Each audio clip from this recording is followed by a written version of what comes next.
Hello everyone, welcome to our channel Saraswati study rank. तो आज की वीडियो में हम class 8 English it's so happen के चैप्टर 6 द फाइट की लाइन बाय लाइन एक्सप्लेनेशन का पार्ट 2 देखने वाले हैं। तो चलिए स्टार्ट करते हैं। और वीडियो में आगे बढ़ने से पहले अगर आप हमारे चैनल पर नए हैं तो प्लीज़ हमारे चैनल को सब्सक्राइब करें और उसके बगल में जो बेल आइकन है उसे भी ज़रूर प्रेस करें ताकि हमारे आने वाली वीडियोस की नोटिफिकेशन आपको सबसे पहले मिल पाए। सब्सक्राइब करना बिल्कुल फ्री है और आपके सब्सक्राइब करने से हमें बहुत ज़्यादा मोटिवेशन मिलता है, तो प्लीज़ सब्सक्राइब करें। और अगर आपको इस वीडियो से कुछ भी सीखने को मिलता है तो प्लीज़ इस वीडियो को लाइक करें और अपने फ्रेंड्स और फैमिली के साथ इसे ज़रूर शेयर करिएगा। कोई भी डाउट होते हो तो आप मुझे कमेंट सेक्शन में पूछ सकते हैं। तो चलिए पार्ट 2 की line by line explanation start करते हैं। तो अगले दिन जो दोनों ही जो रंजी और जो स्ट्रेंजर है वो दोनों ही एक दूसरे से पुल पर मिलते हैं। वो एक दूसरे को चैलेंजेस देते हैं और थर्ड पार्ट में बताया हुआ है कि उन्हें बेस्ट सोल्यूशन क्या मिलता है। उन्हें लगता है, उन्हें रियलाइज़ होता है कि एक दूसरे से लड़ाई करने से अच्छा है मिलकर किसी चीज़ के लिए लड़ाई की जाए। यानी कि उन्हें एक बेस्ट सोल्यूशन क्या मिला, उन्हें लगा कि एक दूसरे से लड़ाई करने से अच्छा मिलकर किसी चीज़ को पाने की कोशिश करें। ओके, मतलब वो एक दूसरे से लड़ाई करते थे, उन्हें एंड में क्या हुआ, उन्हें रियलाइज़ हुआ कि एक दूसरे से लड़ाई करने से अच्छा हम दोनों एक हो जाएं, हम दोनों मिलकर किसी चीज़ को पाने की कोशिश करें। ओके, सो चलिए स्टार्ट करते हैं। जब रंजी अपने घर आया तो उसे समझ नहीं आ रहा था कि उसके हाथ पैर और आर्म्स पर जो चोट लगी हुई थी वो कैसे एक्सप्लेन करे। वो ये बता भी नहीं सकता था वो कि उसकी बहुत ही अभी वॉयलेंट लड़ाई हुई है, वो लड़ाई करके आया है।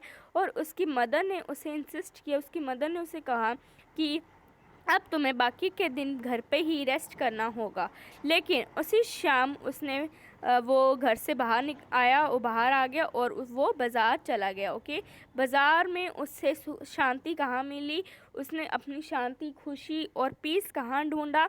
एक लेमोनेड की बोतल ली उसने और एक बनाना लीव में जलेबियाँ खाई। ओके, सो उसने क्या क्या लिया, एक तो उसने खाया, एक उसने लेमोनेड पिया और एक banana leaf full of hot sweet jalebis. Okay, यानी कि बनाना लीव पर एक जलेबियाँ उसने खाई। ओके, ठीक है, आगे देखो। फिर उसने क्या किया, उसने लेमोनेड पिया ही था, उसने ख़त्म ही किया था कि उसने देखा कि उसका जो एडवर्सरी है, यानी कि उसका जो एनिमी है वो सड़क से आ रहा है। लेकिन उसे रियलाइज़ हुआ कि उसका एनिमी सड़क से आ रहा है। उसके मन में पहला ख्याल आया कि वो उसकी तरफ ना देखे और वो कहीं और देख ले। उसके मन में दूसरा ख्याल आया कि जो लेमोनेड की बोतल है वो उसके एनिमी पर फेंक दे। लेकिन उसने इन दोनों में से कुछ भी नहीं किया। और वो क्या हुआ, इंस्टेड उसने क्या किया, वो सड़क पर खड़ा हो गया उसके सामने और उसे बहुत बुरी तरह से स्वॉलोड, यानी कि स्कॉलर्ड का मतलब होता है एंग्रीली देखा उसे, यानी कि गुस्से से देखा अपने एडवर्सरी के, यानी कि एनिमी की तरफ। और वॉरियर ने भी कुछ नहीं कहा, उसने भी क्या किया, उससे भी बहुत गंदे तरीके से उतने ही एंगर के साथ उसने भी देखा। और फिर क्या हुआ, अगले दिन है वो पिछले दिन की तरह उतना ही गर्म था। रंजी को बहुत ही कमज़ोर फील हो रहा था, बहुत ज़्यादा वो थका हुआ था रंजी, और उसके अंदर शक्ति नहीं थी लड़ाई करने के लिए। उसकी बॉडी है वो अकड़ गई थी और उसके अंदर लड़ाई की वजह से उसकी जो बॉडी है वो अकड़ गई थी और वो रिफ्यूज़ भी नहीं कर सकता था, वो चैलेंज से मना भी नहीं कर सकता था। लेकिन अगर वो पुल पर नहीं गया तो उसका मतलब यही होगा कि उसने हार मान ली, और वो हार तो मान नहीं सकता था। और अगला रास्ता क्या था, उसे फील हुआ कि अगर from the way he felt just that then he knew he would be beaten in another fight. अगर वो आज नहीं गया तो क्या होगा, वो जब भी जाएगा तो वो फिर से मार खाएगा हमेशा। और क्या होगा, उसकी जो रिस्पेक्ट है वो भी चली जाएगी। तो वो मना भी नहीं कर सकता था लड़ाई करने से, उससे क्या होता, उसकी जो सेल्फ रिस्पेक्ट है वो भी कम हो जाती। तो उसके पास और कोई चारा नहीं था, उसे रिस्पेक्ट गेन करने के लिए फिर से मार खानी ही थी। अगर उसने अब सरेंडर कर दिया उसके सामने, तो वो फिर से मतलब जब भी वो पुल पर जाएगा उसे हर बार उस एनिमी से मार खानी पड़ेगी, और उससे क्या होगा, वो पुल पर भी नहीं जा सकता है। अगर वो आज मार खा लेता है तो उसका क्या होगा, उससे पुल मिल सकता है, और अगर जितनी देर तक वो जब तक लड़ता रहेगा तब तक उस पुल पर उसका राइट होगा। ठीक है, जब तक वो लड़ता रहेगा उसका पुल पर राइट होगा, और अगर उसने हार मान ली, अगर वो आज नहीं गया तो उसकी हार हो जाएगी, और फिर वो कभी भी पुल पर नहीं जा पाएगा। उसे फिर उसने डिसाइड किया कि वो पुल पर जाएगा, और वो होप कर रहा था कि जो वॉरियर है वो उस चैलेंज के बारे में भूल गया होगा, बट उसकी सारी जो उम्मीदें हैं वो धरी की धरी रह गई जब उसने देखा कि उसका जो ओपोनेंट है वो बैठा हुआ है रॉक पर, ऑन अ रॉक, और पुल है यहाँ पर, उसके दूसरे साइड पर वो बैठा हुआ है, और वहाँ पर है रंजी। यहाँ पर रंजी खड़ा है, किसके नीचे, साल्टियस के नीचे खड़ा हुआ है। उसने देखा कि जो उसका एनिमी है वो पुल के दूसरे साइड पर बैठा हुआ है रॉक पर, और वो अपनी बॉडी पर ऑयल लगा रहा है। उसने रंजी को साल्ट ट्रीज के नीचे देखा और उसकी तरफ उसे एक चैलेंज दिया कि come over on this side and fight, he shouted. उसने चिल्लाकर कहा, इधर आओ और लड़ाई करो। लेकिन रंजी है वो उसकी बात नहीं मानना चाहता था, वो उसकी बात नहीं मानी, और उसने ओपोनेंट से कहा, उस एनिमी से कहा, वॉरियर से कहा कि इधर साइड आओ और तुम लड़ाई करो। ठीक है, फिर उसने दूसरे ने कहा कि इधर आके स्विमिंग करो और मेरे साथ लड़ाई करो, और या फिर तुम्हें लड़ाई नहीं करनी या फिर तुम्हें स्विमिंग करनी नहीं आती इस पूल में। ठीक है, यानी कि इस पूल की जितनी भी लेंथ है उतनी तुम्हें स्विमिंग करनी नहीं आती। ठीक है, लेकिन जो रंजी है वो इससे दर्जन टाइम ज़्यादा स्विमिंग कर सकता था बिना थके। वो उससे भी ज़्यादा, मतलब 12 दर्जन टाइम्स भी अगर वो पुल बड़ा होता ना तो भी वो उसे एक बारी में स्विम कर सकता था बिना थके। और उसने क्या किया, उसने रंजी ने वॉरियर को अपनी स्विमिंग दिखाई, और उसने क्या किया, अपनी वेस्ट को, अपनी बनियान को उतारा, और उसने क्या किया, ऐसे वो डाइव किया उसने पानी में, और वो पानी को काटता हुआ, चीरता हुआ, एकदम चाकू की तरह, नाइफ की तरह उसने, मतलब पानी में बिल्कुल भी स्प्लैश नहीं आया, यानी बिल्कुल भी पानी को उछाला नहीं, और एकदम वो एक मतलब पानी को काटता हुआ 1 सेकंड में उसने डाइव करके दिखाई। जो वॉरियर का जो माउथ है वो खुला का खुला रह गया शॉक के मारे। उसने कहा कि क्या तुम डाइव कर सकते हो, तुम्हें डाइव करनी आती है। फिर रंजी ने कहा, ये तो इजी है, पानी को बस ऊपर से ऐसे इस तरह से खड़ा होना और ये हो जाएगी डाइव। ठीक है, और फिर वो उसने रंजी ने कहा, क्या तुम डाइव नहीं कर सकते। उसने दूसरे ने कहा, नहीं मैं तो डाइव नहीं कर सकता, मैं तो सीधा जंप कर सकता हूँ, लेकिन अगर तुम मुझे बताओगे तो मैं डाइव करना सीख जाऊँगा। फिर रंजी ने कहा कि ये तो इजी है, रॉक पर खड़े हो जाओ, अपनी आर्म्स को स्ट्रेच करो और अपने जो हेड है उसको अपने फीट की जगह पर आने दो, यानी कि जो ये हेड है, यानी कि ये जो हेड है ये अपने पैर की जगह ला दो, यानी कि ये सर नीचे और पैर ऊपर आने, ऐसा हमें करना है, और फिर क्या होगा, डाइव हो जाएगी। जो वॉरियर है वो भी खड़ा हो गया एकदम स्टिफ एंड स्ट्रेट, उसने भी अपनी आर्म्स को स्ट्रेट किया, स्ट्रेच किया, और उसने अपने आप को पानी में घेर लिया। उसने क्या हुआ, वो अपने पेट के बल गिरा, अपनी बैली पर उसने लैंड किया, एकदम एकदम क्रैश हो गया, मतलब वो उसकी जो फ्लाइट उसने की, उसने जो डाइव लेने की कोशिश की वो क्या हुई, क्रैश हो गई, और जो पेड़ पे जो पंछी बैठे थे, जो बर्ड्स बैठी थी, वो भी उड़कर दूसरी साइड चली गई। रंजी है वो भी बहुत हंसने लग गया, और क्या हुआ, वो रंजी भी हंसने लग गया, और उसने कहा कि क्या तुम पूल को खाली करना चाहते हो क्या। उसने पूछा कि क्या तुम पूल को खाली करना चाहते हो, क्योंकि जो वॉरियर है वो तो सरफेस पे आ गया था, जैसे कि एकदम स्मॉल वेल जैसे कि पानी को उछालती है ना, तुमने तो वैसे ही उछाल दिया, क्या तुम पूल को खाली करना चाहते हो। फिर उस लड़के ने पूछा, क्यों, क्या ये अच्छा नहीं था, wasn't it good asked the boy. उसने मतलब उसने जो किया था ना उस पर उसे प्राउड हो रहा था कि उसने बहुत अच्छा किया है, लेकिन उसने ऐसा किया नहीं था।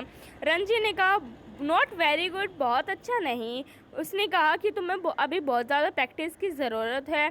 और देखो मैं फिर से करके दिखाता हूँ, see I will do it again, मैं इसे तुम्हें फिर से करके दिखाता हूँ।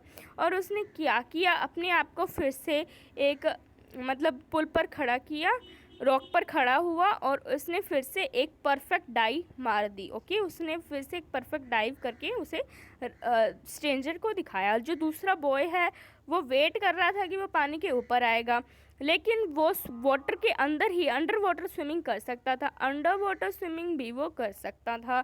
और जो अदर बॉय है वो वेट कर रहा था कि वो ऊपर आएगा, लेकिन रंजी है वो उसके मतलब सर्कल करके उसके पीछे से आ गया, उसके पीछे से आ गया लड़का, ठीक है। और फिर क्या हुआ, वो जो है वो शॉक हो गया। उसे मतलब उसने पूछा कि तुमने ये कैसे किया, वो बहुत ज़्यादा शॉक हो गया। क्या फिर रंजी ने पूछा क्यों, क्या तुम अंडर वाटर स्विम नहीं कर सकते? फिर उसने कहा नहीं, लेकिन मैं कोशिश करूँगा। और फिर क्या हुआ, जो वॉरियर है उसने भी ट्रमेंडस ग्रेट एफर्ट्स लगाए और उसने क्या किया, वो पानी के अंदर जंप कर गया। Plunge means jump, okay, plunge मतलब होता है जंप किया। और उसने क्या हुआ, वो बॉटम ऑफ द पुल हो गया, यानी कि उसने एक जंप लगाया पुल के एकदम बॉटम में और उसे लगा कि वो सही जा रहा है, लेकिन वास्तव में क्या हो रहा था, वो तो पानी के ऊपर ही मतलब एकदम डक की तरह था। जैसे डक की बॉडी होती है ना, कि उसका जो आधा हिस्सा वो तो ऊपर तैरता रहता है और उसका जो थोड़ा ऊपर होता है थोड़ा नीचे होता है, वैसे ही उस स्ट्रेंजर का भी था। फिर भी रंजी ने उसे डिस्करेज नहीं किया। उसने कहा कि ये बुरा नहीं था, लेकिन तुम्हें बहुत ज़्यादा प्रैक्टिस की ज़रूरत है। एनिमी ने पूछा क्या तुम मुझे सिखाओगे? फिर रंजी ने कहा हाँ, अगर तुम पसंद करो तो मैं तुम्हें सिखा दूंगा। और उसने फिर स्ट्रेंजर ने कहा तुम्हें मुझे सिखाना ही होगा, अगर तुमने मुझे नहीं सिखाया तो मैं तुम्हें मारूंगा। और क्या तुम रोज़ आओगे और मुझे सिखाओगे? फिर रंजी ने कहा ठीक है, अगर तुम चाहती हो तो मैं सिखाऊंगा। फिर क्या किया, वो दोनों पानी से बाहर आ गए और वो मतलब स्मूथ ग्रे रॉक पर वो बैठ गए। और वॉरियर ने कहा कि मेरा नाम सूरज है, तुम्हारा क्या है? रंजी ने कहा इट इज़ रंजी, मेरा नाम रंजी है। फिर उसने मतलब पूछा, वॉरियर सूरज ने पूछा कि मैं स्ट्रॉन्ग हूँ ना? मैं नहीं हूँ strong, I am strong, am I not, मैं स्ट्रॉन्ग हूँ ना? फिर सूरज ने कहा, और उसने क्या किया, सूरज ने पूछते हुए कहा कि मैं स्ट्रॉन्ग हूँ ना? और उसने क्या किया, अपनी आर्म्स को बेंड करते हुए अपनी मसल्स दिखाई, ओके। और फिर रंजी ने कहा तुम स्ट्रॉन्ग हो, तुम एक रियल असली पहलवान की तरह हो, असली पहलवान की तरह हो, और देखना एक दिन मैं वर्ल्ड रेसलर चैंपियनशिप जीतूंगा। फिर सूरज ने कहा देखना एक दिन मैं वर्ल्ड रेसलर बनूंगा, वर्ल्ड चैंपियन रेसलर बनूंगा। और फिर उसने कैसे बताया, ये अपनी थाइस पर हाथ से मारते हुए बता। और उसने रंजी की हार्ड थिन बॉडी पर देखा कि वो कितना दुबला पतला है। और फिर सूरज ने कहा कि तुम कितने पतले हो लेकिन तुम काफ़ी स्ट्रॉन्ग हो, मतलब मेरे सामने तुम इतने पतले हो फिर भी तुम मेरे सामने टिक गए। और फिर उसने मतलब बताया, और फिर कहा कि तुम कितने पतले हो, मुझे पता है कि तुम जैसे लोग हैं वो अच्छे से खाना नहीं खाते हो, तुम्हें मेरे साथ आना चाहिए और मेरे साथ खाना खाना चाहिए। मैं ना एक सीर ऑफ मिल्क एवरी डे पीता हूँ, यानी कि एक सेर का मतलब होता है, सीर पहले एक मतलब यूज़ होती थी, पहले वेट के यूज़ के होती थी, मेजरमेंट के लिए पहले होती थी, मतलब इसका मतलब होता है ऑलमोस्ट 1 लीटर से कम मैं रोज़ दूध पीता हूँ। और हमारे पास हमारी खुद की गाय है, तुम मेरे दोस्त बन जाओ और मैं तुम्हें पहलवान बना दूंगा मेरे जैसा। आई नो, अगर तुमने मुझे डाइव और स्विम मतलब अंडर वाटर स्विमिंग करना सिखाया ना, तो मैं तुम्हें एक पहलवान बना दूंगा। ये फेयर है ना? ये जो सौदा है ये हमारा सही है ना? फिर फेयर है ना? फिर रंजी ने कहा हाँ ये फेयर है, लेकिन फिर भी उसके मन में डाउट था कि ये सौदा सच में फेयर है। फिर भी उसने सूरज ने क्या किया, अपनी मतलब सूरज ने उस यंगर बॉय के सामने हाथ किया और कहा हम अब फ्रेंड्स हैं ना? फिर रंजी ने कहा हाँ हम फ्रेंड्स हैं। उन्होंने एक दूसरे की तरफ एकदम सच्चाई से बिना आंखें झपकाए, अनफ्लिंचिंग यानी कि बिना आंखें झपकाए एक दूसरे की तरफ देखा, और उस मोमेंट उन दोनों को मतलब वो एकदम अंडरस्टैंडिंग बन गए, एकदम मतलब प्यार करने लग गए, एक दूसरे से एक दूसरे को पसंद करने लग गए, और अब वो एनिमी ना होकर अब वो दोस्त बन गए। रंजी ने कहा अब हम दोस्त हैं। और जो बर्ड्स पहले वो उड़ गई थी, अब वो फिर से अपनी ब्रांचेस पर आ गई थी, और जो पुल है अब वो शांत हो गया था और लिम्पिड यानी कि क्लियर था। और उसने सूरज ने कहा कि अब ये हमारा पुल है और कोई भी अब यहाँ पर हमारी परमिशन के बिना नहीं आ सकता। कौन हिम्मत करेगा?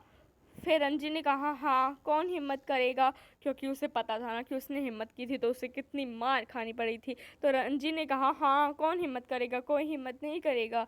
फिर उसने क्या किया, वो भी मतलब स्माइल कर रहा था कि उसकी आज जीत हुई। तो ये जो चैप्टर है ये आपका लिखा है रस्किन बॉन्ड ने। रस्किन बॉन्ड एक बहुत फेमस राइटर है, he is a very nice writer. और ये आपको चैप्टर पता चला ना कि हमें कभी भी एक दूसरे से लड़ाई नहीं करनी चाहिए, हमें एक दूसरे को मिलकर कुछ ना कुछ सिखाना चाहिए बल्कि। ओके, तो ये था आपका ये जो चैप्टर है 6th द फाइट। इससे हमें पता चला कि कैसे जो रंजी और सूरज पहले एनिमीज थे, लेकिन फिर उनकी क्या हो गई, दोस्ती हो गई, और अब उनका सौदा हो गया था कि जो रंजी है वो डाइव और स्विमिंग करना सिखाएगा, और जो सूरज है वो रंजी को एकदम खाता पीता पहलवान बना देगा। तो ये था आपका ये जो चैप्टर है, ये बहुत ही अच्छा चैप्टर था, काफ़ी इंटरेस्टिंग था। तो अगली वीडियो में मैं इसके क्वेश्चन आंसर्स लेके आऊँगी। तो आज की वीडियो के लिए बस इतना ही। मैं मिलती हूँ आपसे इसके नेक्स्ट वीडियो में, तब तक के लिए बाय गाइस।